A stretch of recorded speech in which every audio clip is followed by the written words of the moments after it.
بەڵێ سڵاوتان لەبێتن دیارە بەهۆی بەفربارینی چەند ڕۆژی ڕابردوو پلەکانی گەرما بە تەواوەتی دابەزیون لە سنووری ئیدارەی سۆران ئەم بەفربارینەوەی کردووەکەوە هاوڵاتیانێکی زۆر ڕوو لە نەخۆشخانە بکەن بەشێشیان قاچ و دەستیان بەهۆی کەوتنە خوارەوە شکاوە. من بۆ زانیاری زیاتر و قسەکردن لەسەرەوە بابەتە ئەسمەلای دکتۆر لوقمان جێگیری بەڕێوەبەری نەخۆشخانە. دکتۆر ئەگەر بیتە ئێرانە سڵاو لەبێتن ئەم ڕۆژانە بارینی بەفر وای کردووە کە هاوڵاتیانێکی زۆر سەردانتان کاگەر ڕێژەکەمان باس سەڵاو لە جەنابش بەخێراتین جەنابتانەکەین. بەڕاستی ئێمە لەو چەند ڕۆژەی ڕابردوو لە ڕۆژی پێنجشەممە تا ئەمڕۆ ئەو بەفربارینەی کە ڕۆی لە هەرێمی کوردستان کرد طبعاً زۆر حالات لێرە ڕوویدا. ئێمە وەکو نەخۆشخانە تیمەکان هەموو لە ئامادە باشیدا بوون طبعاً لە بەشی فریاکەوتنیش طبعاً نزیکەی 6 حاڵەتمان بۆ هات بۆ ئەو ماوەی ئەو 3 ڕۆژەی ڕابردوو.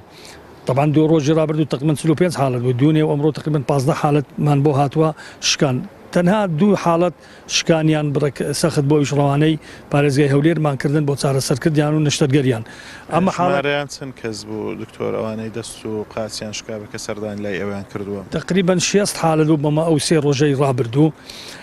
زۆربەی حاڵەتەکانیش بەسیط بوون، یعنی شکانەکانیش ئەنواعیە طبعاً شکانەکانیان بەسیط بوون، هەندێکیان لە گەچوو بوون بەوەی ئەو سەوڵی کە لێرە ڕۆژی دوای بەفربارین کە ڕوویدا لە نەخۆشخانەی ئاشتی چارەسەریان بۆ کرا، هەندێکیان نەشتەرگەریان بۆ کراو و الحەمدولillah زۆر باشن و ڕەوانەی مارەوە کراون. ئەوانەی کەوتونەتە خوارەوە لە چینێکن زیاتر و هۆکارەکەیان چی بووە؟ وەڵا هەموو ئەنواعی تێدا بوو، یعنی هەبوو بەتەمەەن بۆ کاتی دەرچووە لە پێش دەرکەی مار خلسکێ و قاچی شکاوە، یان هەیە پیلی لە جێدەراتوە، یان هەیە بەهۆی گەشتکردن. طبعاً زۆر بەیوانی دەوروبەری دەڤەری ئیداری سەربەخۆی سۆران بوون، طبعاً هەمووشی ناو سۆران نەبوون ئەو حاڵەتانی کە بۆمان هاتن، هی خەلیفان بوون، چۆمان بوون، گوندەکانی تر بوون.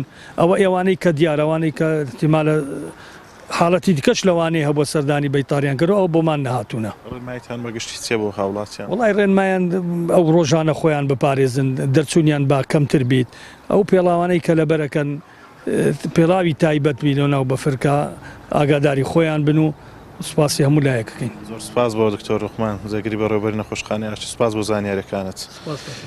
بەڵێ دیارە بارینی بەفر لە سنووری ئیدارەی سۆران و لە هەرێمی کوردستان بەگشتی وای کردووە کاپلەکانی گەرما بۆ ژێر 0% دابەزن. دیارە لە چەند شەوی ڕابردوو 11 پلە سۆران لەژێر 0% بووە. مەشوای کردووە کەواتەواوی شەقام و ڕێگاوبانەکان ببنە بەستەڵەکوە مەترسی بۆ سەرژیانی هاوڵاتیان دروست بکەن.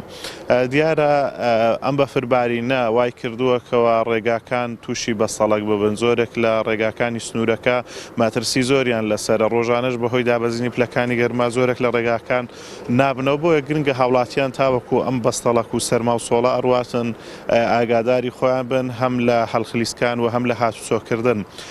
تاوەکو ئێستاش بەشێکی زۆر لە گوندەکان ڕێگاوبانەکانیان نەبوونەتەوە بەهۆی ئەم بەفربارینە، چونکە بە تایبەتی لە گوندەکان ڕێژێکی زۆری بەفرباریوە. ئەمەش هەروای کرۆ تاوەکو ئێستا ڕێگای هاتوچۆیان نەبێتن. دیارە بە پێی و زانیاریانەی ئێمە لە کەش و هەوای سۆران لە کەشناسی وەرمانگرتووە باس لەوە کاتنکەوە لە ئەم شەوەوە هەور دروستە بێتەوە پلەکانی گەرما بەرزتر ئەبنەوە لە چاو شەوانی ڕابردوو. ڕەنگە ئەم شەو لە سۆران تاوەکو 6 پلەی سەدی لەژێر 0ەوە بێتن، لە چاو شەوی ڕابردوو 6 پلەی کەمتر ئەبێتەوە. و شەوی چوارشەم لەسەر پێنجشەمی شەپۆلێکی بەفر و باران بە پێی پێشبینیەکانی کەشناسی ڕوو لە ناوچەکە کاتن ئەمە شوا کاتن کەواپلەکانی گەرما دابەزن. سەبارەت بە باران تاوەکو ئەمڕۆ 307 ملیم باران باریوە بەراورد بە ساڵی ڕابردوو تاوەکو ئەمڕۆ ساڵی ڕابردوو 340 ملیم باران باری بوون. بەڵام ئەمە تەواوی زانیاریەکانی ئیدارەی سۆران بوون.